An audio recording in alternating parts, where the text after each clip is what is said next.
स्थापितमेन भूतले षडोपदामयं दलिसोपदान्तिकं। हे कृष्णा करुणा सिंधु दीनबंधु जगतपते गोपेश गोपिका कांत राधा कांत नमस्तुते। तप्त कांचन गौरांगे श्री राधे वृंदावनेश्वरी वृषभानुसुतदेवी प्रणमामि हरिप्रिय। वाञ्छाकल्पतरुभ्यश्च कृपा सिन्धुभ्यः च पतितानां पावनेभ्यो वैष्णवेभ्यो नमो नमः। श्री कृष्ण चैतन्य प्रभु नित्यानंद श्री अद्वैत गदाधर श्रीवासादि गौर भक्तवृंद। हरे कृष्णा कृष्णा कृष्णा हरे हरे, हरे राम राम राम हरे हरे। हरे कृष्णा कृष्णा कृष्णा हरे हरे, हरे राम राम राम हरे हरे। हरे कृष्णा कृष्णा कृष्णा हरे हरे, हरे राम राम राम हरे हरे। हरे कृष्णा। आप सभी का इस संडे यूथ क्लास में स्वागत है। और ख़ास करके जो न्यू डिवोटी अगर पहली बार जो आए हैं उनका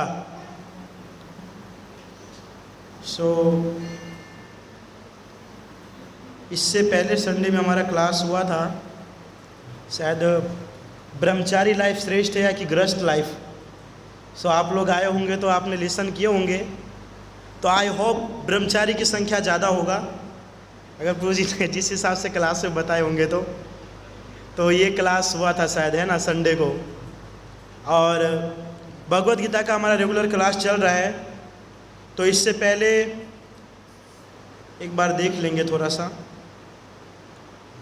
वैसे आप सबको पता ही है कि हमने इससे पहले समझे थे कि भगवद गीता के सार को कौन समझ सकता है और भगवद गीता का ज्ञान किससे ग्रहण करना चाहिए।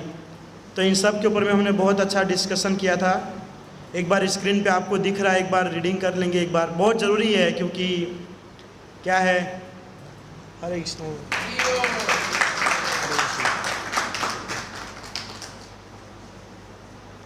बहुत बड़ा हार है। हरे कृष्ण। तो क्योंकि क्या है कि मैंने बताया था कि भगवद गीता जो है हमारे जीवन का मेन्यू है, और अगर कभी कभी ऐसा होता है कि मेन्यू भी ख़राब निकल जाता है, तो मेन्यू अगर परफेक्ट ना हो तो जीवन अच्छे से चलेगा नहीं, है कि नहीं। तो थोड़ा सा एक बार हम जान लेंगे कि कैसे व्यक्ति से यह ज्ञान जो है ग्रहण करना चाहिए। कि एक प्रामाणिक गुरु होना चाहिए, गुरु शिष्य परंपरा में आना चाहिए, शास्त्रों के संदेश को यथारूप प्रस्तुत करे, और उस व्यक्ति को अपने इंद्रिय के ऊपर में कंट्रोल होना चाहिए, और वो हमेशा जो है भगवान के भक्ति के साथ जुड़ा हुआ होना चाहिए, है ना। उसको ऐसा होगा, बहुत सारे ऐसे व्यक्ति हैं कि कृष्ण से उसका कोई संबंध नहीं है पर भगवद गीता का ज्ञान देने में एक नंबर है, तो ऐसे व्यक्ति से भी हमको अट्रैक्ट नहीं होना चाहिए, है ना। आज संसार के अंदर में बहुत सारे ऐसे व्यक्ति हैं कि जिसको जो है कृष्ण के प्रति प्रेम भक्ति साधना नहीं होता, परंतु जब वो बोलते हैं ना तो कृष्ण के भक्त जो क्लास देता है ना उससे हाई लेवल का बोलते हैं। तो कभी कभी व्यक्ति क्या होता है कि ऐसे व्यक्ति से अट्रैक्ट हो जाता है। उनसे अट्रैक्ट नहीं होना चाहिए, क्योंकि गुण दोनों हमको देखना है ना। अगर हम जिससे श्रवण कर रहे हैं तो उसके अंदर में क्या है कि कृष्ण का भक्त होना ज़रूरी है। ये नहीं वो कृष्ण का भक्त नहीं है परंतु ज्ञान अच्छा दे रहा है, या ज्ञान अच्छा नहीं दे रहा परंतु कृष्ण का भक्त है, दोनों परफेक्ट होना ज़रूरी है ना। दोनों, जिस प्रकार शक्ति के बिना शक्तिमान अधूरा है और शक्तिमान के बिना शक्ति अधूरी है कि नहीं। तो ये दोनों बराबर होना चाहिए। आगे आज हम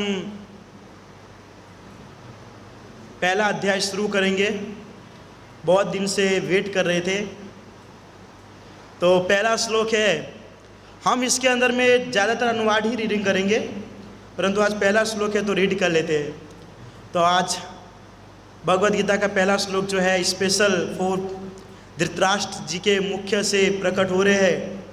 वैसे महाभारत के युद्ध के अंदर में भगवान श्री कृष्ण ने ये उपदेश दिया था अर्जुन को, परंतु यहाँ पर जो है धृतराष्ट्र के मुख से पहला श्लोक उत्पन्न होगा, और वो क्या कहना चाहता है अभी हम समझेंगे। उससे पहले मैंने एक चीज़ लिखा है जो बहुत इम्पोर्टेंट, आप सबको ध्यानपूर्वक सुनना चाहिए। थोड़ा मैंने वंशावली को यहाँ पर दर्शाना चाहता हूँ। मैं बताऊँगा वंशावली, समझते हैं ना वंशावली, यानी जैसे आपके दादा परदादा ऐसा, तो क्या उससे हमको कुछ सीखने को मिलेगा कि किस प्रकार जो है ये राजा था कि नहीं था, कि उन्होंने उसको राज्य दिया कि नहीं दिया, कुछ क्लियर होगा। ओके, तो थोड़ा ध्यानपूर्वक श्रवण करने की कोशिश करेंगे, ऊपर से जाएगा तो ही पकड़ने की कोशिश कीजिएगा, है ना। तो इस वंश के अंदर में सबसे पहले जो राजा हुए उनका नाम था संवरना। ओके, संवरना राजा थे, उनका विवाह हुआ था ताप्ती माता के साथ, पीछे ही है जो सूर्यपुत्री है, उनके साथ उनका विवाह हुआ था, है ना। और उनसे एक पुत्र उत्पन्न हुआ जिसका नाम था महाराज कुरु, जिसके चलते यहाँ पर धर्म क्षेत्र और कुरुक्षेत्र है ना। कुरु, आप कभी विचार करेंगे कि कुरु क्यों नाम आता है?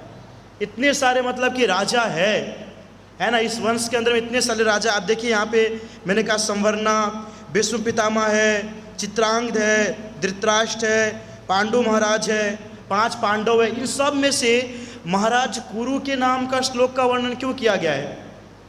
कुछ तो इम्पोर्टेंट होगा ना। हमारा कैसा, हम भगवत गीता को जब पढ़ने के लिए बैठते हैं तो क्या है कि वैसे पढ़ने बैठते ही नहीं है, किसी से श्रवण करते हैं ना, तो भी ध्यान से श्रवण नहीं करते उसका अर्थ क्या है ना। इसलिए वहाँ पर कहा गया कि जो प्रमाणिक है उससे श्रवण करना चाहिए। इतने सारे राजा के होने के बावजूद भी कुरु नाम क्यों दिया गया है? क्योंकि जो महाराज कुरु जो थे वो ऐसा चाहते थे कि संसार के अंदर में जितने सारे लोग हैं वे सब के सब जो है इस भौतिक संसार को छोड़ करके आध्यात्मिक संसार में चला जाए। तो उसके लिए वो कहते हैं कि पूरे जितने भी जमीन थे इस संसार के अंदर, जितना भी जमीन, सबको शायद जोत क्या बोलते उसको, हल चला रहे थे, है ना। तो इंद्र ने देखा कि अगर इस तरीके से किया जाए तो फिर हमारे स्वर्ग लोक में कौन आएगा और यमराज जी के पास कौन जाएगा? जो भगवान का जो पूरा नियम है, रूल्स है, वो तो पूरा नष्ट हो जाएगा। तो महाराज कुरु के पास प्रकट हुए और महाराज कुरु को कहा कि देखो, आप जो चाहते हैं वो आपकी इच्छा की पूर्ति होगी, पर आप ये करना बंद कर दीजिए। मैं आपको वचन देता हूँ कि इस धर्म क्षेत्र जो है महाभारत का जहाँ युद्ध हुआ था, इस जगह पर जिस किसी भी मृत्यु होगी वो मरने के बाद जो है धाम में जाएगा। ओके, कभी कभी हम समझते हैं कि प्रभु जी उस महाभारत युद्ध के अंदर में बहुत सारे खराब व्यक्ति थे, जैसे कि दुर्योधन के पक्ष से ये सब, तो क्या ये लोग जो है भगवान के धाम नहीं गए होंगे? कभी कभी हम किसी प्रभु जी के मुख से सुनते हैं कि ये सब के सब जो है स्वर्ग लोक में प्रस्थान किए होंगे। लेकिन आपको एक सिंपल एग्जाम्पल देता हूँ। कोई कहता है कि कोई व्यक्ति एक बार अगर भगवान का नाम ले तो भगवान को प्राप्त कर लेता है, लेकिन जो व्यक्ति साक्षात रूप में भगवान को देखा होगा तो लोग धाम नहीं गया होगा। आप क्या विचार करते, क्या कहना चाहते? धाम गया होगा कि नहीं गया होगा? गया होगा ना। तो सब के सब उसमें कैसा है प्रभु जी, ये तो सिर्फ हमको बताने के लिए युद्ध, बाकी अर्जुन युद्ध करने वाले थे नहीं। अर्जुन का बिल्कुल भी मन नहीं था, बिल्कुल भी नहीं कि युद्ध करूं, ऐसा पता है आपको सब चीज़ आगे का घटना। लेकिन फिर भी युद्ध हुआ, क्यों? किसकी इच्छा थी? कृष्ण की इच्छा थी कि युद्ध होना चाहिए, है ना। तो क्या है कि यहाँ पर जो भी बताया गया है कुरु महाराज जी के बारे में, कि महाराज जो कुरु थे वो सोचते थे कि यहाँ पर जितने भी राजा आए और जितने भी लोग हैं वो सब के सब धाम में पहुँच जाए, परंतु उसके लिए पूरे संसार को जोतना पड़ता। तो इंद्रदेव उनके पास आए और उनको आशीर्वाद दिया, उनको वरदान दिए कि आप देखिए, एक काम कीजिए, आप ये जोतना बंद कर दीजिए और यहाँ पर जो भी युद्ध होगा और जो भी सैनिक मरेंगे, राजा मरेंगे, वो सब मरने के बाद जो है धाम में जाएगा। तो उसी के कारण उनका नाम जो है यहाँ पर पहले श्लोक के अंदर में कोट किया गया, क्योंकि महाराज कुरु की वजह से उस भूमि के ऊपर में महाभारत का युद्ध हुआ और मरने के बाद सभी के सभी जो है धाम के अंदर में गया, है ना। तो उसका वर्णन किया है। फिर महाराज कुरु के जो पुत्र हुए उनका नाम था महाराज शांतनु। आप सब जानते हैं महाराज शांतनु। उनकी 2 पत्नी थी, एक का नाम गंगा और दूसरा सत्यवती, उसका दूसरा नाम मत्स्यगंधा भी है। तो उस दिन बहुत डिस्कशन हो रहा था कि पहली पत्नी कौन है, इस तरीके से लेकर के। लेकिन सही है कि पहली पत्नी गंगा माता है और सेकंड सत्यवती है ना। तो महाराज शांतनु का विवाह हुआ था गंगा माता के साथ, जो नदी है उनके साथ विवाह हुआ। परंतु राजा है, राजा तो अनेक विवाह कर सकते हो, तो कोई बंधा हुआ नहीं है। तो दूसरा विवाह उनका हुआ था सत्यवती के साथ। तो जब गंगा माता के साथ उनका विवाह हुआ था तो उसका पुत्र हुआ भीष्म पितामह, गंगा माता का पुत्र भीष्म पितामह। और जो सत्यवती के साथ विवाह हुआ तो सत्यवती से जो पुत्र प्रकट हुए उनका नाम था चित्रांगद।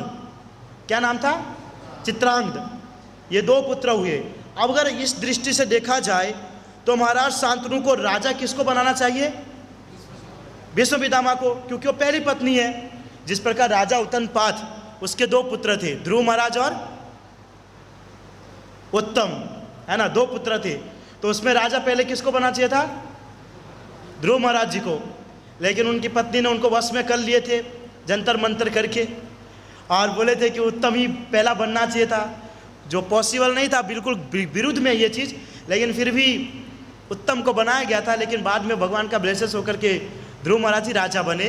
तो यहाँ पर देखा जाता है तो पहले जो राजा बनना चाहिए था वो भीष्म पितामह को। लेकिन अब उसमें कैसे है कि महाराज शांतनु को सत्यवती से विवाह करना था, है ना, सत्यवती से विवाह करना था उनको। तो सत्यवती ने प्रस्ताव रखा कि अगर आपको मेरे से विवाह करना है तो आपको मेरे पिताजी से मिलना पड़ेगा, है कि नहीं। अब ऐसा थोड़ी है कोई लड़की को हम पसंद कर डायरेक्ट जाके बोल देंगे तुम्हारे साथ कल शादी करने वाले, चलो आ जाना महादेव के मंदिर में, ओम बुरबुआ स्वाहा कर देंगे। पॉसिबल नहीं है कि नहीं। उनके पिता के पास जाना पड़ेगा, देखेगा लड़का अंगूर जैसा है कि लंगूर जैसा है, जो भी काम धंधा उसका क्या है क्या नहीं, ये सब जांच पड़ताल होगी। देश विदेश में जाता है कि नहीं, रहता है कि नहीं, ज़मीन है कि नहीं, ये सब चीज़ को देखेंगे, फिर जा कर के वो तय करेंगे। वो लड़का लड़की तय नहीं करेगा। तो माता सत्यवती ने कहा कि आपको मेरे पिता से पूछना पड़ेगा। तो महाराज जो शांतनु है वो उनके पिता के पास गए और उनसे कहा कि देखो मैं आपकी पुत्री के साथ विवाह करना चाहता हूँ। तो उनके पिताजी ने कहा कि ठीक है, कोई बात नहीं, कर सकते हो, लेकिन मेरी एक शर्त है। अच्छा, मेरी एक शर्त है, तो बताइए क्या शर्त है आपकी? कि विवाह जब आपका हो जाएगा तो मेरी पुत्री के कोख से जो बच्चा जन्म लेगा वो जो है राजा बनेगा, वो राजा बने। ये तो पॉसिबल नहीं है। तो महाराज शांतनु ने कहा कि देखो ये तो बहुत बड़ी बात है, तो पॉसिबल नहीं है। लेकिन उन्होंने कहा कि देखो आपको अगर विवाह करना है तो ये बात को मानना ही पड़ेगा। अब महाराज शांतनु को विवाह भी करना है लेकिन ये बात को मानना भी ये नहीं है, तो ये तो पॉसिबल नहीं है। तो इससे क्या होता है, कभी कभी व्यक्ति के पास कोई मार्ग नहीं रहता है ना, तो बहुत फ्रस्ट्रेट रहता है, इरिटेट रहता है, पता है, मार्ग नहीं दिखता है, कोई सोल्यूशन नहीं दिखता है। तो महाराज शांतनु हमेशा दुखी रहते थे एकदम हर समय। तो भीष्म पितामह सोच रहे थे कि पिताजी को क्या हुआ, हाँ इतनी बड़ी गद्दी है, इतने सारे सैनिक हैं, सब कुछ है, लेकिन फिर भी बहुत दुखी रहते हैं। पता लगाना चालू किए, है ना। तो पता लगाते लगाते भीष्म पितामह को पता चला कि हमारे जो पिताजी है उनको माता सत्यवती बहुत पसंद है और उनसे विवाह करना चाहते हैं। लेकिन उसके बीच में दुविधा कौन है? मतलब भीष्म पितामह, है कि नहीं। भीष्म पितामह जो है दुविधा है।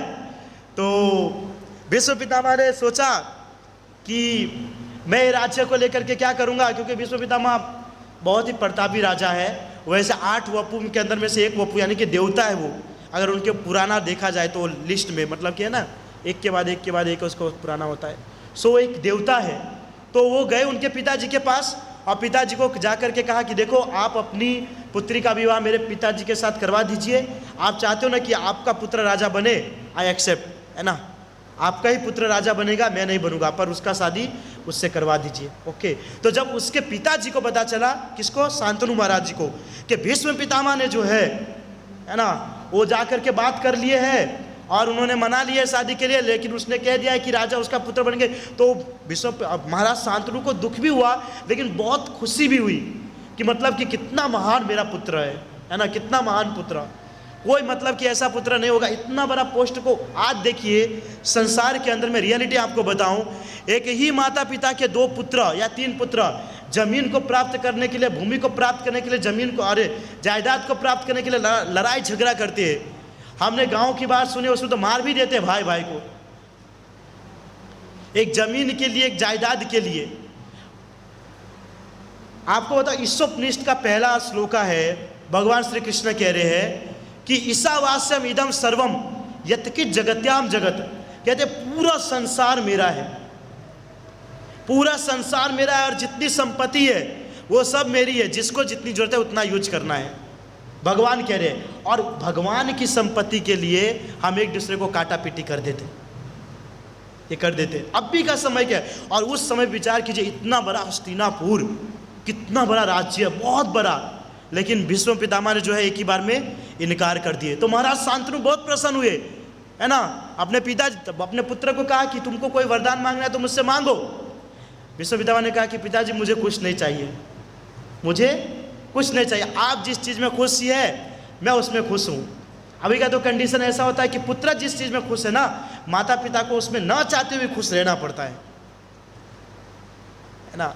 नहीं तो माता पिता को घर से निकाल करके अपनी रूप सुंदरी को घर में जगह दे देते हैं, है ना, माता पिता गए हरि बोल। लेकिन भीष्म पितामह ने क्या कहा कि आपकी खुशी में मेरी खुशी है। तो महाराज शांतनु बहुत प्रसन्न हुए और इतना बड़ा वरदान दे दिया ना भीष्म पितामह को, जो किसी को आज तक शायद नहीं मिला हो, देवता तक को भी नहीं मिला है। देवता भी अमर है लेकिन निश्चित समय आने पे हरि बोल होना पड़ता है ना। वो अमर है लेकिन निश्चित समय पर होने पर हरि बोल होना पड़ता है। लेकिन भीष्म पितामह को उनके पिताजी ने कहा कि तुम्हें इच्छा मृत्यु का वरदान देता हूँ। कौन सा मृत्यु का? इच्छा मृत्यु। जब उसकी इच्छा होगी तब जो है वो मर सकते, वरना नहीं मर सकता है। यानी देवता से भी बड़ा मतलब कि उसको वरदान मिला। तो भीष्म पितामह ने कहा कोई बात नहीं, पिताजी इतना राजी खुशी दिए तो हम ले लेते हैं, है ना। तो ले लिया। भीष्म पितामह जो है, भीष्म पितामह का एक ही उद्देश्य था कि मुझे गद्दी पे नहीं बैठना है, परंतु इस पूरे राज्य को संभाल करके रखना है ना, राज्य को संभाल करके रखना है। और इच्छा मृत्यु का वरदान मिला भीष्म पितामह को। और ये बात पता चल गया हमारे प्रिय दुर्योधन, ये लोग को पता था, है कि नहीं, कि भीष्म पितामह को इच्छा मृत्यु का वरदान मिला है और हमको ये राज्य अपने वश में करना है। तो इससे बड़ा सैनिक या इससे बड़ा राजा तो हमारे अंदर में कोई दूसरा है नहीं, तो इसको अपने पक्ष में ले लेते हैं। तो दुर्योधन के पक्ष में गए थे भीष्म पितामह, है कि नहीं।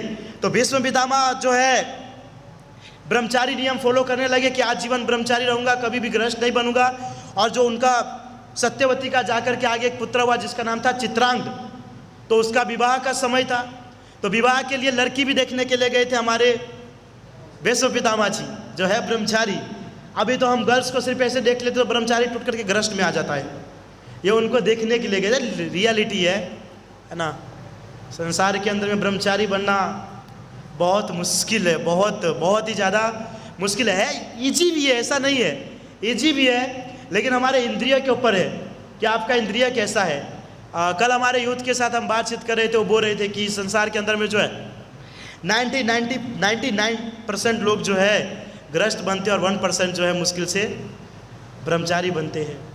वो जो पहले से कहते ब्रह्मचारी बनूंगा, उसका वो दूध का कुछ क्या बोलते हैं उसको, खोलता है ना ऊपर, क्या बोलते हैं उसको, झाग, उफान है ना, उसकी तरह होता है कि एक ही बार में उफान आता है और जैसे ही गैस खत्म होता है तो क्या होता है, शुरुआत होता है। तो हम डिस्कशन कर रहे थे कल कि शुरुआत होता, प्रभु जी मैं ब्रह्मचारी बनूंगा जीवन भर, किसी स्त्री को नहीं देखूंगा, किसी लड़की को नहीं देखूंगा, किसी से कुछ नहीं, कंपलसरी ब्रह्मचारी का नियम फॉलो करूंगा। 6 महीना बाद पता चलता है आपकी तो सुंदर जोड़ी बन गई प्रभु जी। हमको भी नहीं पता चलता है, बाद में जब बहुत कुछ हो जाता है ना। हमने बहुत सारे लोगों को देखा है जो बोले ब्रह्मचारी बनूंगा, उनका एंगेजमेंट हो गया तब मुझे पता चला कि अरे तो ब्रह्मचारी बोल रहे थे बनूंगा। ये रियल में ऐसा होता है। हम भले कितना भी जिद कर ले, प्रभु जी हम 84 लाख योनि के अंदर में भोग करते आए, सेक्स जो है ये चीज 84 लाख योनि के अंदर, हर योनि के अंदर में ये करते आए। लेकिन आप क्या समझते हो, गृहस्थ बनना यानी कि क्या, यही करना है और कुछ नहीं करना है, और कुछ नहीं है, यही कार्य और कुछ भी नहीं है, बस इसी के लिए। क्यों? अच्छा, कोई ब्रह्मचारी है, ब्रह्मचारी का ब्रह्मचर्य क्यों टूट जाता है? हाँ, क्या करने से? अपने इंद्रियों पे काबू नहीं रख पाते। क्यों टूट जाता ब्रह्मचारी का ब्रह्मचर्य? बहुत फॉर्म में बोलते हैं हम भीष्म पितामह जैसे है। क्यों? खाली माता जी के अट्रैक्शन के कारण, भले माता जी कितनी भी भूत प्रेत जैसी हो, पुतना जैसी हो, वो जाएंगे, वो क्या बोलते हैं उसको, जो उसको सजाते हैं उसको, ब्यूटी पार्लर, वहाँ जाते एकदम बाप रे काला एकदम गोरा बन जाते और एकदम तैयार होकर के आती है। और लड़के देख करके जो 6 साल से ब्रह्मचारी होंगे वो देख लेंगे ना एक बार, बाप रे। पहले रोज सोचता था कि ब्रह्मचर्य टूटना नहीं चाहिए, अब रात दिन उसका ही ख्याल आता है। इधर भी आता है ब्रह्मचारी भी बनना है, अरे माता जी भी बहुत सुंदर है, ब्रह्मचारी भी बनना है, माता जी बहुत सुंदर है। एक काम करते माता जी की तरफ, हाँ ब्रह्मचारी तो बहुत सारे बन जाएंगे। हाँ अरे प्रभु जी आप टेंशन क्यों ले रहे हैं, मैं नहीं बन पाया ना, मेरे पुत्र को बनाऊंगा ब्रह्मचारी, है ना, उसको पक्का ब्रह्मचारी बनाऊंगा। और आप वो कार्य नहीं कर पाए, उनसे कैसे करवाएंगे? जो जो पेरेंट्स करते हैं उसको फॉलो करते ना बच्चे, आप नहीं बन पाए तो उसको कैसे? सिर्फ एकमात्र अट्रैक्शन, और इसको हमने क्लास में कितनी बार बताया है कुछ भी नहीं, है कुछ भी नहीं। मल मूत्र खून पीच पूरा, चाहे पुरुष हो या स्त्री हो, कोई कितनी भी सुंदर स्त्री हो, कान के अंदर में गंदा भरा हुआ है, जो प्रेम करता है ना उसके कान में लकड़ी डाल करके निकाले फिर प्रेम करे। नाक के अंदर में गंदा भरा हुआ है, मुंह के अंदर में गंदा भरा हुआ है ना, कोई चेस्ट देख करके अट्रैक्शन करता है, तो चाणक्य पंडित ने कहा है खून पच से बना हुआ चीज रहता है, पीछे के भाग से मल त्याग करते, मूत्र त्याग करते, और हम सोचते कितनी सुंदर है। इसलिए तो कोई व्यक्ति कृष्ण को अट्रैक्ट नहीं कर पाता है, कृष्ण से प्रेम नहीं कर पाता है। कृष्ण का ऐसा है, हाँ है। कभी देखो कृष्ण लीला में, कभी कृष्ण जो हो लकड़ी लेकर के, कान बहुत भर गया है थोड़ा साफ करना पड़ेगा, या नाक हो गया माता सर्दी हो गया थोड़ा कुछ खाना पड़ेगा तो सर्दी मिटे, या जाना पड़ेगा। जिसका शरीर ये सब चीज से भरा हुआ है, गंदगी चीज से भरा हुआ है, उस चीज को हम क्या बोलूंगा, ऐसा है प्रेम करने के लिए ललायित रहते हैं एकदम। क्या बात है, हम तेरे बिना अब रह नहीं सकते। प्रभु इधर ग्रस्त लोग भी बहुत है, कोई व्यक्ति जो है ग्रस्त लाइफ में जा करके ज्यादा सुखी नहीं रह पाता है ना। 99% तो सुखी नहीं है, 1% सुखी वो है जिसका वाइफ भी कृष्ण का भक्त है और हस्बैंड भी कृष्ण का भक्त है। तो बहुत सारे बोलते प्रभु जी टेंशन मत लीजिए, हम जो अपने वाइफ को कृष्ण का भक्त ऐसे ही बना दोगे, हाँ जब 3-4 बेलन देगी ना तो आपकी भक्ति छूट जाएगी, है ना, वो कृष्ण भक्त उनको बनाने के लिए हम चलेंगे तो। सो ये नहीं, और डिवोटी के अंदर भी हमने देखा है, लाइव एग्जाम्पल है बहुत सारा, है ना, भक्त लड़का और भक्त माता जी मैरिज होने के बाद मंदिर में दिखते ही नहीं है। ब्रह्मचारी अगर देखो ऐसा नहीं है, किसी को कोई चीज़ का फोर्स नहीं है, गृहस्थ में लेकर के भी भगवान को प्राप्त किया जा सकता है, ब्रह्मचारी लाइफ में भी भगवान को प्राप्त किया जा सकता है। लेकिन जो सीरियसली जो कहता है ना कि मुझे ब्रह्मचारी बनना है, तो उसको फॉलो करना चाहिए रूल्स को, है ना। कुछ भी हो जाए, कुछ भी, भले कोई सुंदर माता जी आए, कोई भी आ जाए, किसी से बात करे, कुछ भी नहीं, लास्ट में सोचना चाहिए मैं एक ब्रह्मचारी हूँ। हाँ समझना चाहिए कि मैं एक ब्रह्मचारी हूँ।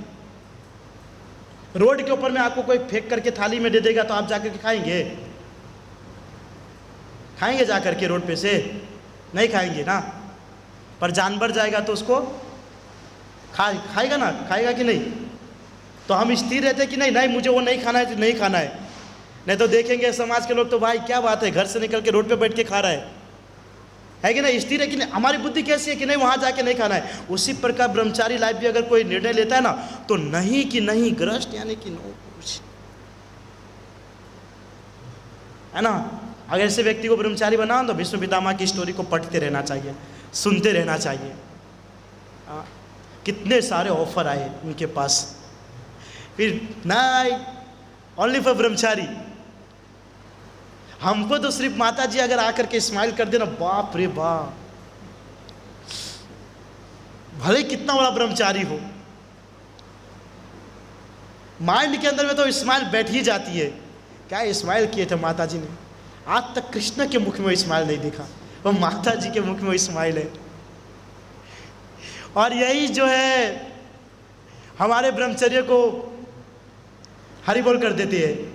उनके सुंदर सुंदर आँख जो ब्यूटी पार्लर में जा कर के पता नहीं ऐसे रहता तो ऐसे करके आ जाते हैं, और लगा करके आ जाते हैं। पुतना लगा करके आई थी, काला काला अभी लगाते हैं सब, और थोड़ा यहाँ पर लगा लेते हैं लाल कलर का वाटर कलर, और ये सब चीज़ देख करके ओहो प्रभु जी माता जी हरी बोल।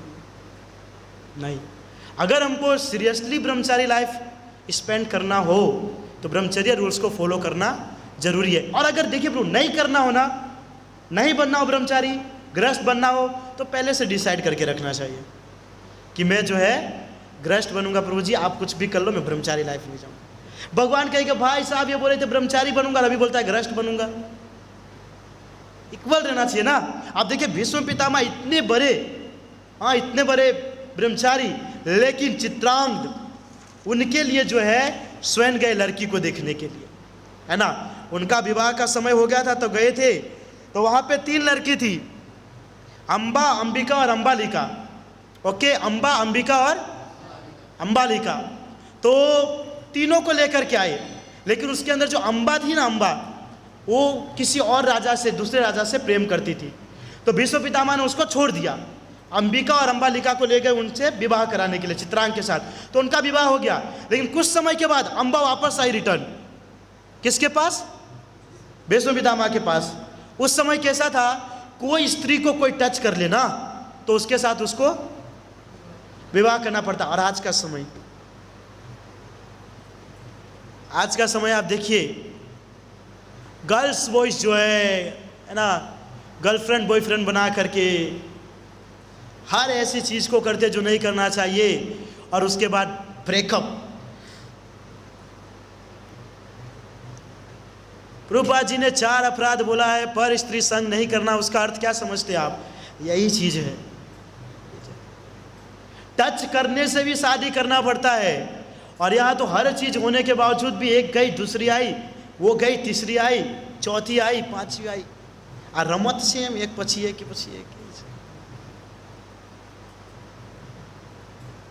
है ना।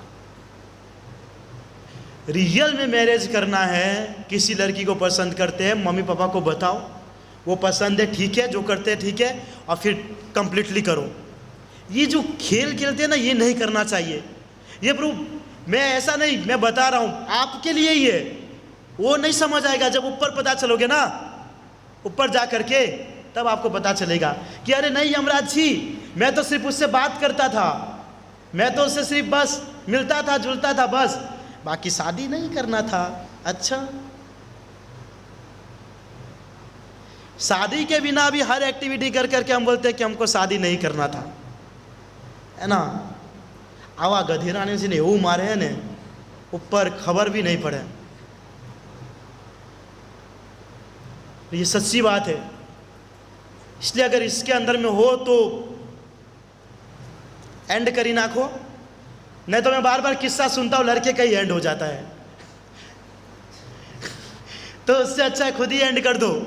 या अगर किसी से ऐसा प्रेम है तो मम्मी पापा हमारे बैठे हुए हैं, लेकिन ये सब जो है ना करना बंद कर देना चाहिए। ये हमारे लाइफ को बर्बाद कर देगी प्रभु जी। ये ऐसी चीज़ है ना कि आपको पता भी नहीं चलेगा कि भक्ति के कौन से स्तर पे थे और आप कौन से स्तर पे आ गए हो। मैं सच्ची बता रहा हूँ, आपको नहीं पता चलेगा, सामने वाला व्यक्ति को पता चलता है। समझ रहे हैं? जब आप किसी लड़की से एकदम प्रेम में एकदम लीन हो जाते हो, घूमना फिरना करना, तो आपको कुछ नहीं पता चलेगा, कब खाए, कब सोए, कब गए, कुछ नहीं। ये सब सामने वाला व्यक्ति को पता चलता है। हमको तो क्या लगता है, नहीं ना हम तो सब कुछ कर रहे हैं, लेकिन कुछ नहीं करते। सब टाइम स्पेंड करते उस माया देवी के लिए जो हमारे लाइफ को बर्बाद करने वाली है। और भक्ति के अंदर भी सेम, भक्ति के अंदर आने के बावजूद भी अगर कुछ ऐसा होता है ना, कुछ ऐसा होता है और अगर आप उसके अंदर फंस जाते हो तो आप भक्ति में डाउन हो जाओगे, लेकिन आपको फील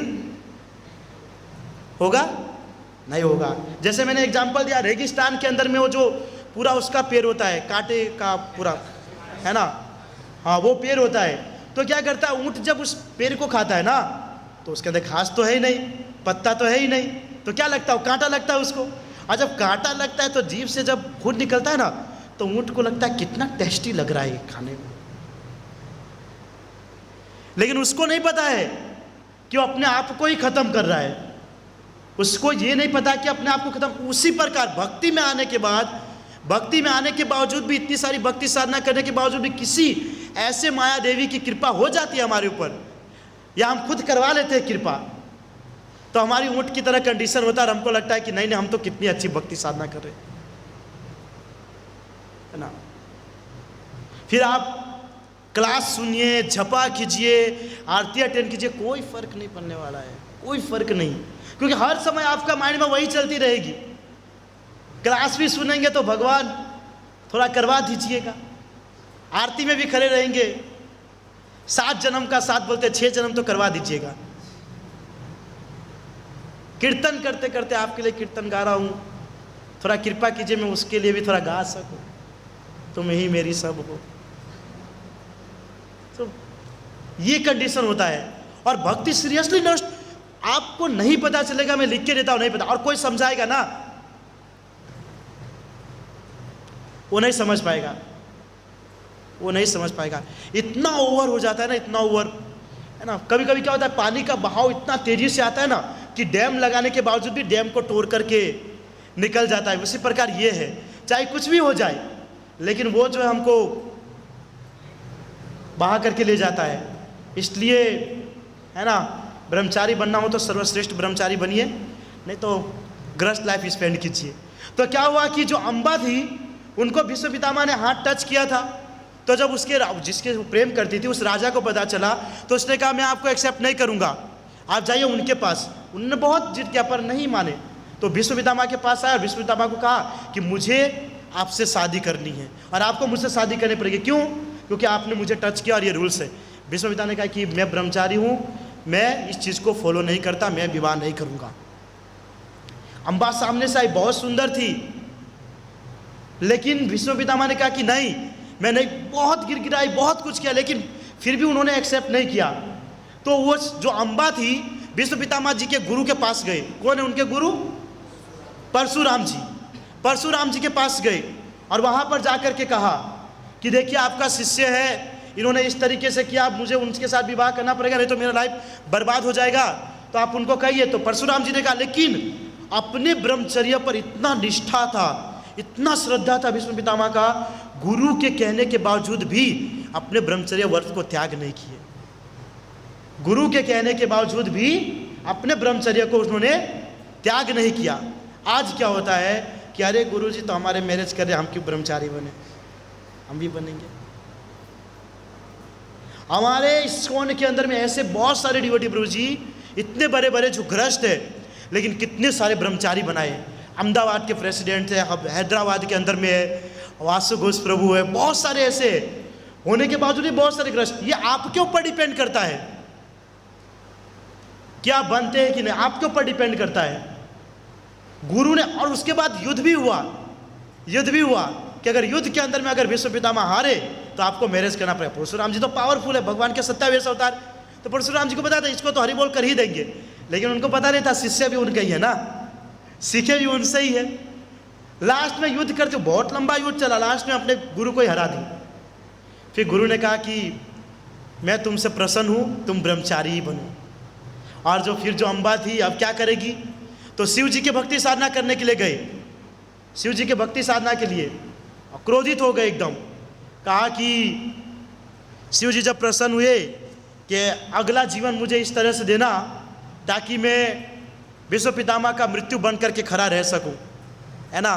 तो आपको पता है अगला जन्म जो उनको क्या मिला था, शिखंडी, जो अर्ध पुरुष और नारी है ना, उनका जन्म हुआ था। और उसको देख करके भीष्म पितामह जी हरि बोल तो नहीं हुए थे, लेकिन तीर की छैया पर लेट गए थे, है ना। तो ये हुआ। फिर चित्रांग जो है युद्ध करने के लिए जब गए थे, तो युद्ध के अंदर में वो हार गया और उसकी मृत्यु हो गई। तो उनकी जो पत्नी थी, दोनों अंबिका और अंबालिका, तो उनका कोई संतान नहीं था। अब राजा तो उनको बना दिया था चित्रांगद को, लेकिन अब उस राज्य को चलाने के लिए पुत्र की तो जरूरत है ना। भीष्म पितामह ने कहा था कि मैं तो टच भी नहीं करूंगा गद्दी को, तो कुछ तो करना पड़ेगा। तो कहते हैं कि जो सत्यवती माता जो है उनका एक और पुत्र है, उसके पुत्र का नाम है व्यासदेव जी, वेद व्यास। बहुत लंबी स्टोरी है। तो वेद व्यास जी, क्योंकि क्या हुआ कि एक बार पराशर मुनि जो है वो जंगल से गुजर रहे थे, ये वृंदावन के अंदर में ही, तो उन्होंने देखा अभी का जो समय जो है, काल नक्षत्र जो है बहुत बढ़िया है, और इस समय पर कोई भी संतान उत्पन्न होता है वो पूरे संसार को आध्यात्मिक संसार बना देगा। तो क्या है कि पहले के समय में ऐसा नहीं है कि किसी को संतान की प्राप्ति होनी हो तो उसको मैथुन क्रिया करना पड़े, ओनली फॉर टच करने मात्र से जो है इस प्रकार से हो जाता था। तो वहाँ पर उन्होंने देखा कि नदी के अंदर में जो है एक वो नाव चला रही थी, यही सत्यवती, जिसका पहले नाम था मत्स्यगंधा।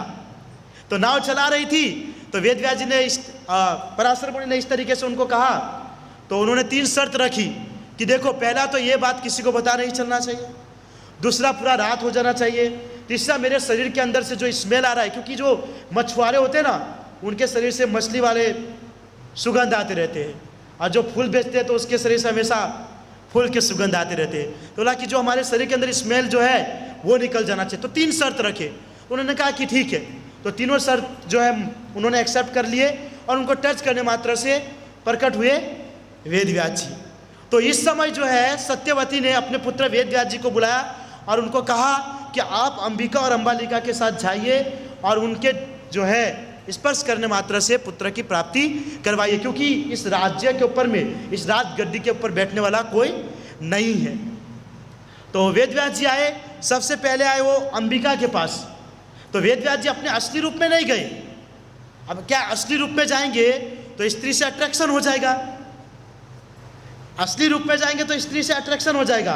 और हम वो कार्य करते हैं, जब किसी गर्ल से मिलने के लिए जाते हैं, कहीं देखते हैं तो एकदम बाल नहीं हो भी तो भी हमारे जैसे तो भी ऐसे वैसे थोड़ा कर ले, खुदा खड़ा हो जाए, या एकदम तैयार होकर के जाते कि अट्रैक्ट हो जाए। लेकिन वो ऐसा फेस बना के कि अट्रैक्ट ना हो, है ना, बहुत भयंकर फेस बनाकर।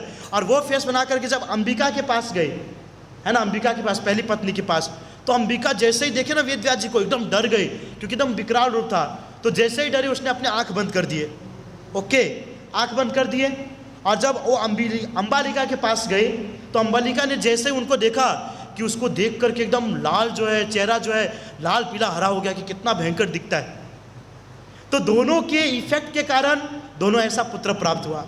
अंबिका के पास वेद व्यास जी गए थे तो उन्होंने आंख बंद कर लिया, जिसके चलते उनका पुत्र हुआ धृतराष्ट्र हुआ। अच्छा, वो क्यों अंधा निकले उन्हें आंख?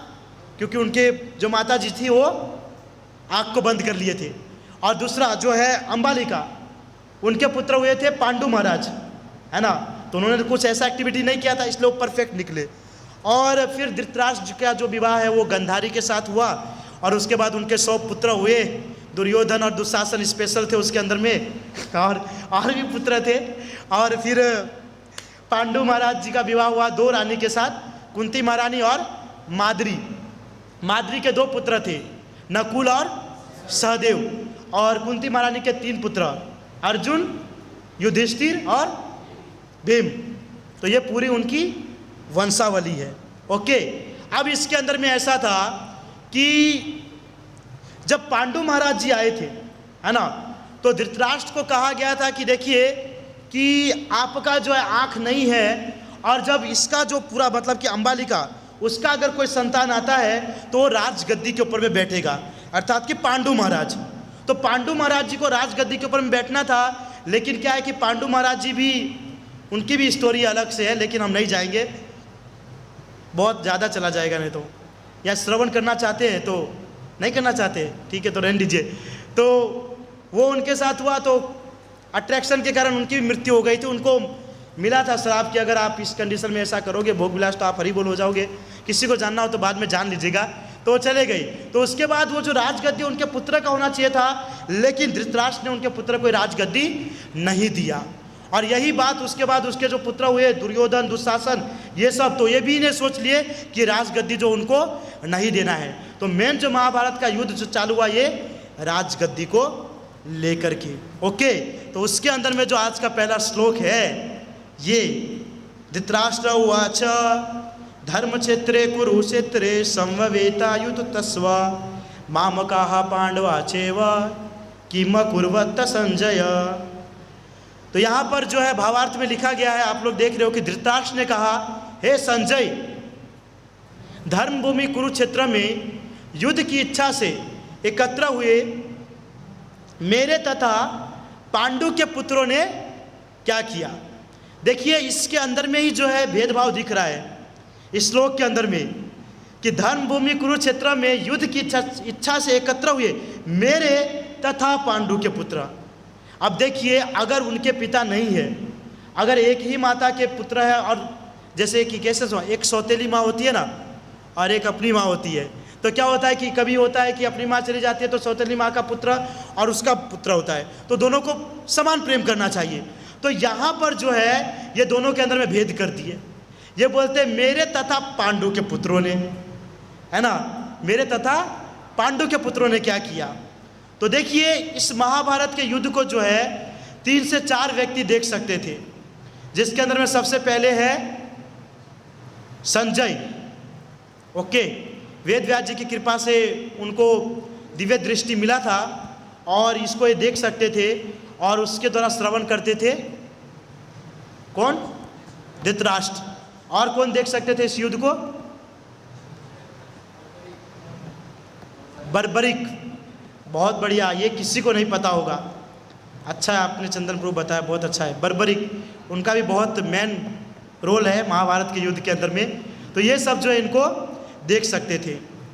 तो आगे का जो है ये बताया गया है कि सीख, पहले श्लोक के बाद ही हमको सीख बता दिया जा रहा है महाभारत युद्ध खत्म नहीं होने से पहले ही, कि भौतिक सुरक्षा और संसाधन सफलता और निर्भरता की गारंटी नहीं देते हैं।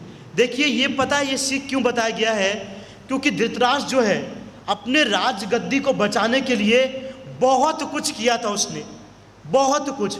लेकिन कहते हैं कि भौतिक सुरक्षा आप कितना भी कर लो, कितना भी कर लो, लेकिन जो है वो अपने सत्य से कभी भी इधर नहीं हो सकता है। वो खत्म होने वाला है कि यानी खत्म होने ही वाला है कि नहीं।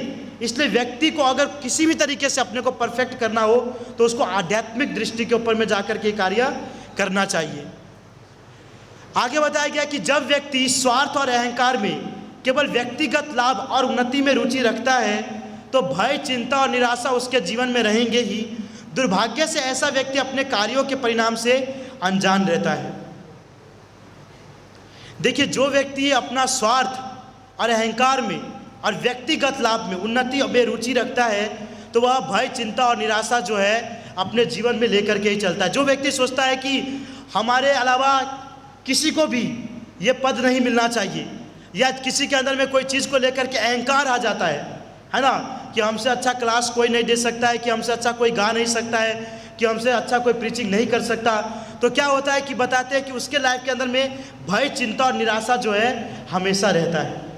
ये सिंपल एग्जाम्पल आप देखिएगा, कभी भी आप कोई भी कार्य अपने लिए करते हो या कोई चीज़ की प्राप्ति के लिए करता हो तो व्यक्ति के अंदर में ये सब चीज़ तीनों देखना पड़ता है, भय, चिंता और निराशा। जैसे कि मुकेश अंबानी है, इतना सारा उसके पास धन है, इतनी सारी संपत्ति है, तो क्या आपको लगता है उसके अंदर भय नहीं होगा, चिंता नहीं होगा? होगा कि नहीं? ये सब चीज़ होगा कि क्या पता कब आकर के हमको कोई हरी बोल कर देगा और ये सब चीज़ लेकर के चला जाएगा। अब देखो बड़े बड़े एक्टर होते हैं, बड़े बड़े लोग होते हैं, उसके आमने सामने क्या बोलते हो रहते हैं बॉडीगार्ड, चाहे पीएम मोदी हो या कोई भी हो, क्यों रहता? और हमारे पीछे कभी देखे कोई रहता है कि चलो कुलदीप प्रभु आ रहे हैं तो 4-5 बॉडीगार्ड उनके आसपास चल रहा है, या हम में से कोई भी हो उसके पीछे कोई चल रहा है? कोई प्रकार का हमारे अंदर भय है? नहीं है। क्यों? क्योंकि हमको ये सब चीज़ से कोई मतलब ही नहीं है। हमारा कैसा कंडीशन है, प्रभु जी क्लास में आ रहे हैं, खिचड़ी मरेगा तो भी खाएंगे और नहीं मिलेगा तो भी ठीक है।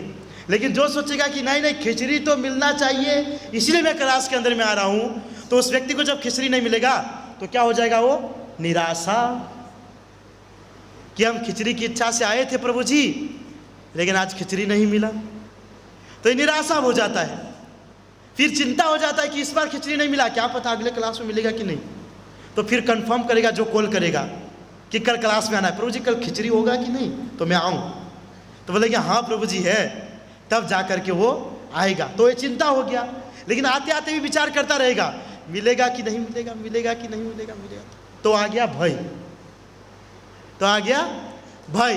तो जो व्यक्ति इस भौतिक संसार के किसी भी वस्तु को या किसी भी वस्तु को लेकर के अहंकार उसके लाइफ के अंदर में रहता है, या किसी चीज़ से डर लेता है, उसके लाइफ में ये तीन चीज आता रहता है, जो धृतराष्ट्र के जीवन के अंदर में था, है ना, कि मुझसे कोई गद्दी छीन न ले। आप विचार कीजिए, प्रभु अपनी गद्दी को बचाने के लिए उन्होंने कितना कुछ किया।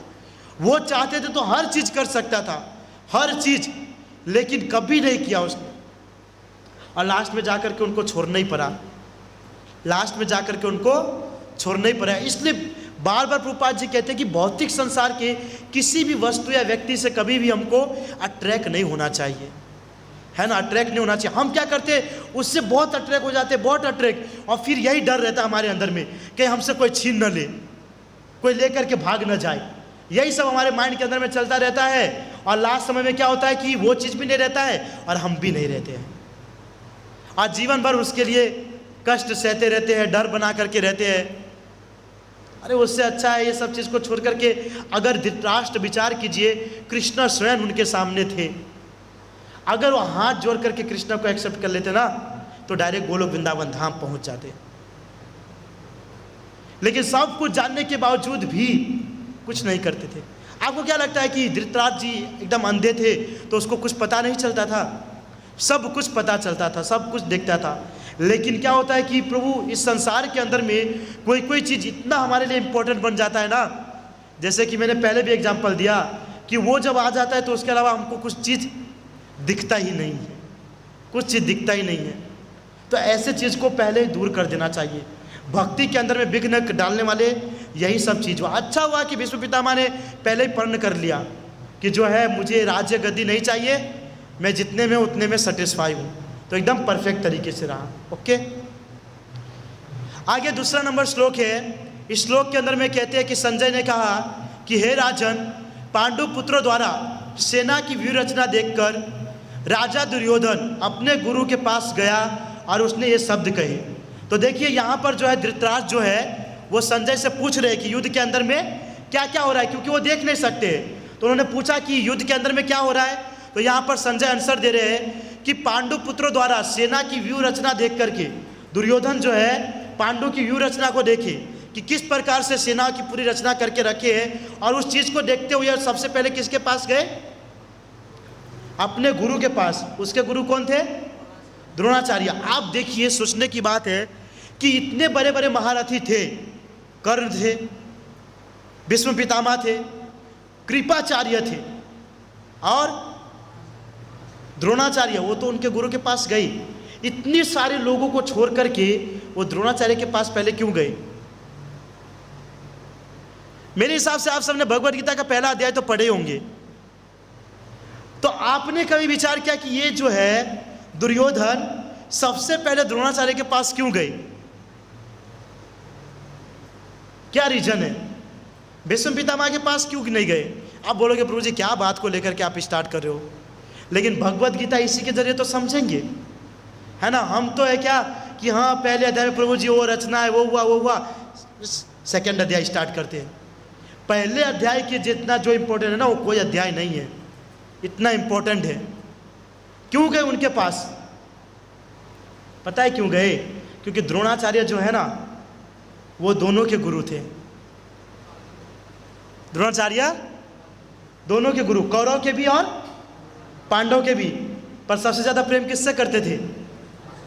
पांडव से करते थे। भले है दुर्योधन के पक्ष में, लेकिन सबसे ज्यादा प्रेम जो है पांडव से करते थे। तो उनको पता है दुर्योधन को कि पहले गुरु के पास जाना चाहिए। क्यों? क्योंकि उनके प्रति उसके अंदर में बहुत स्नेह है। तो पहले कुछ उसके अंदर में घोल बोल करना तो पड़ेगा ना, कि देखो आपको मारने के लिए इसने इतना सारा सैनिक लिया है, देखो भीम जिसको आपने इतना ज्ञान दिया, अर्जुन को आपने अपने पुत्र से ज़्यादा ज्ञान दिया, वो आपको मारने के लिए खड़े हैं, देखिए। और आप मुझे बोलते तो मैं नालायक हूँ। तो ये खेल खेलने के लिए सबसे पहले किसके पास गए? वो द्रोणाचार्य के पास। और आगे देखिए कितना मजा आता है। वहां गए और वहां जाकर के क्या कह रहे दुर्योधन, हे आचार्य।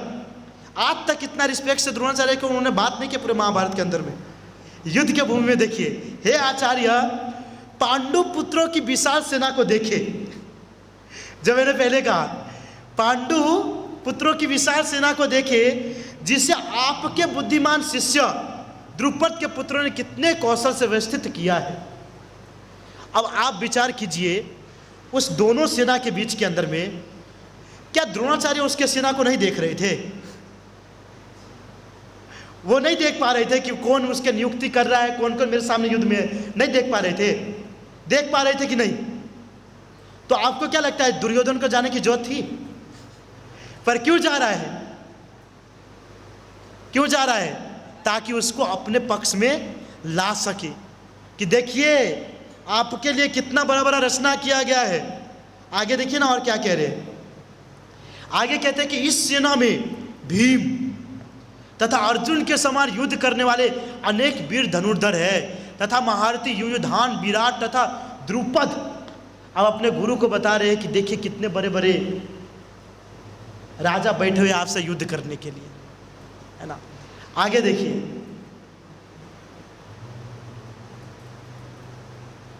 अच्छा इसमें बता नहीं रहा प्रभु।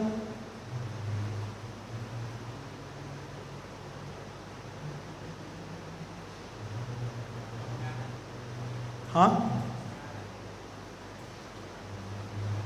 आगे का श्लोक का कुछ प्रॉब्लम आ रहा है। अब आपने पूछा कि सबका धृतराष्ट्र की मृत्यु किस प्रकार हुई, वो नहीं सुना है कभी। उसमें कैसा है प्रभु, जब महाभारत का युद्ध जब खत्म हो गया था, तो सब युद्ध खत्म होने के बावजूद भी उनके पूरे पुत्र हरिबोल हो गए थे, फिर भी जो है धृतराष्ट्र गद्दी पे बैठे हुए थे। फिर भी धृतराष्ट्र जो है गद्दी पर बैठे हुए थे। फिर विदुर जी गए उनके पास। विदुर जी ने कहा कि अरे पूरे महाभारत का युद्ध खत्म हो गया, आपके पूरे संतान मारे गए, लेकिन फिर भी आप गद्दी को नहीं छोड़ रहे। फिर भी आप गद्दी को नहीं छोड़ रहे। आपको तो अभी छोड़ करके आपको जंगल में जाना चाहिए तपस्या करने के लिए। हाँ, आपकी पूरा आपका कोई संतान नहीं रहा। कौन आपको दिखेगा आगे आपको संभालने वाला है? अरे अभी भी समय जाके भक्ति साधना कीजिए। तो जब उसके पूरे पुत्र की जब मृत्यु हो गई थी ना, तो कुछ माइंड के अंदर में उसका था। और जब विदुर जी लास्ट में जाकर के इस प्रकार से उनको प्रवचन दिए, तो वो छोड़ करके जो है अपनी पत्नी गंधारी के साथ जंगल में चले गए। और कहते हैं कि कुछ समय तक वहाँ पर उन्होंने तपस्या किया, और अपनी ही शक्ति से कुछ समय के बाद एंड में जो है अग्नि प्रकट करके उसके अंदर में दोनों भस्म हो गए थे जंगल में जा करके। ओके, दोनों एक साथ भस्म हो गए थे। हम क्या है ग्रुप क्लास होता है, लेकिन हर जगह पे हर चीज़ का डिस्कशन नहीं करते हैं। लेकिन ये सब चीज़ बहुत इंपॉर्टेंट है, क्योंकि ये किसी को पता ही नहीं है ना। जो मूल्य वस्तु है वो नहीं पता। जैसे दूध को बॉईल करते तो उसके अंदर में जो आता है ना मलाई, वो इम्पोर्टेंट है, दूध इम्पोर्टेंट नहीं होता है। तो मलाई को सबको छोड़ देते हैं और दूध को पी लेते हैं, है ना। ओके, ठीक है ब्रो, हरे कृष्णा। जैसे कि भीष्म पितामह 8 वपु में से एक थे, तो ये वपु क्या है? वो देवता ही वपु है, ऐसा 8 तरह के वपु। 8 मतलब कि 8 अलग अलग थे। अरे हाँ, वसु 8 वसु, सॉरी। तो ये 8 अलग अलग थे, एक नहीं, ऐसे 8 वसु थे। उनका नाम महाभारत के बुक के अंदर में लिखा गया है, लेकिन क्या है कि स्पेशल भीष्म पितामह के नाम को लेकर के ये सब किया जाता है। उसके अंदर बहुत लंबी स्टोरी है। जैसे कि भीष्म पितामह जो है 8 वसु में थे, एक थे, उनकी एक पत्नी थी, और हमारे जो बहुत श्राप देते हैं गुरुजी दुर्वासा मुनि, उनके पास एक गाय थी जो उनके पत्नी को पसंद आ गया था। और वो उसकी पत्नी ने कहा भीष्म पितामह को कि हमको वो गाय चाहिए, लेकिन दुर्वासा मुनि के पास जाए कौन? तो गलती से जा करके चोरी करने गए, और चोरी करके वो गाय को लेकर के आए, और उसकी पत्नी तो खुश हो गई। लेकिन दुर्वासा मुनि को पता चल गया कि इस 8 वसु में से कोई एक ही है। तो उन्होंने सबको श्राप दे दिया कि तुम सब देवता के लायक हो, तुमसे के सब जो है मृत्यु लोक में जाओ। तो सब के सब गए, लेकिन सभी ने कहा कि देखो हमारा तो इसके अंदर कुछ मिस्टेक नहीं है, मिस्टेक तो स्पेशल भीष्म पितामह का, चोरी तो उसने किया, हम सबको क्यों भोगना पड़े। तो क्या हुआ कि उनको कहा कि आप जो 7 लोग जो है वो तुरंत जाने के बाद तुरंत आ जाओगे, लेकिन इनको कुछ निश्चित समय तक सजा भोगना पड़ेगा, उसके बाद आएंगे। तो वही जब गंगा माता के साथ महाराज शांतनु का विवाह हुआ तो 7 जो उनके पुत्र थे, जो 7 वसु, उनको तुरंत एक एक करके धाम में चले गए, लेकिन जो लास्ट थे भीष्म पितामह, वो लास्ट में गए। तो ये पूरी स्टोरी है, ठीक है। फर्स्ट टाइम क्लास में आए उसका भी बहुत बहुत धन्यवाद।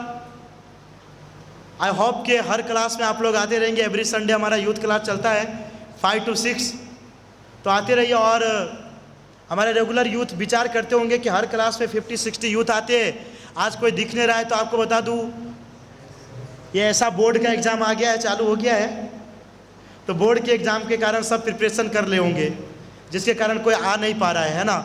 तो बहुत मैं जब बोर्ड का एग्ज़ाम मेरा जब पहली बार हुआ था ना, 10th में जब था, मैं सोचा था बोर्ड का एग्ज़ाम, यानी मुझे लगा था बोर्ड पे जा कर के लिखना होता है, लेकिन बाद में पता चला बोर्ड का एग्ज़ाम यानी कि हर जगह पे सेंटर लगता है और सेंटर में जा कर के देना पड़ता है।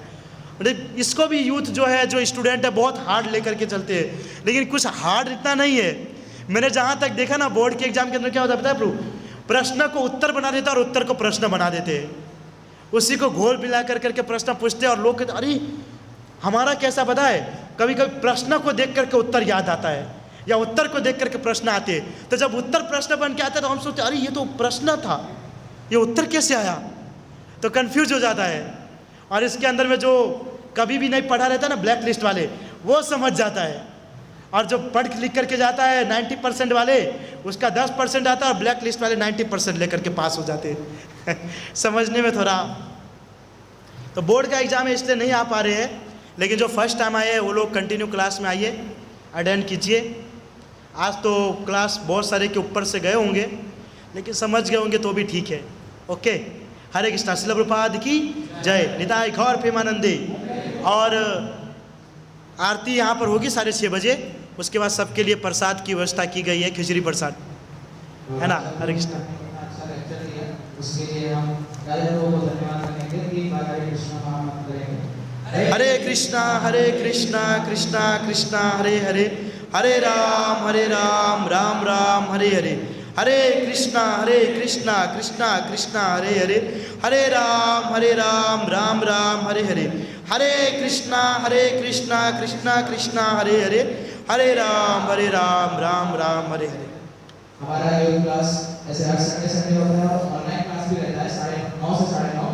तो आप में से जो लोग अभी ग्रुप में नहीं है, हमारे यहाँ सब तरफ पोस्टर में लगा हुआ है स्कैनर, तो आप ज्वाइन कर सकते हैं और 9 से 9:30 ऑनलाइन क्लास ज्वाइन कर सकते हैं। यही होता है। हरे कृष्ण।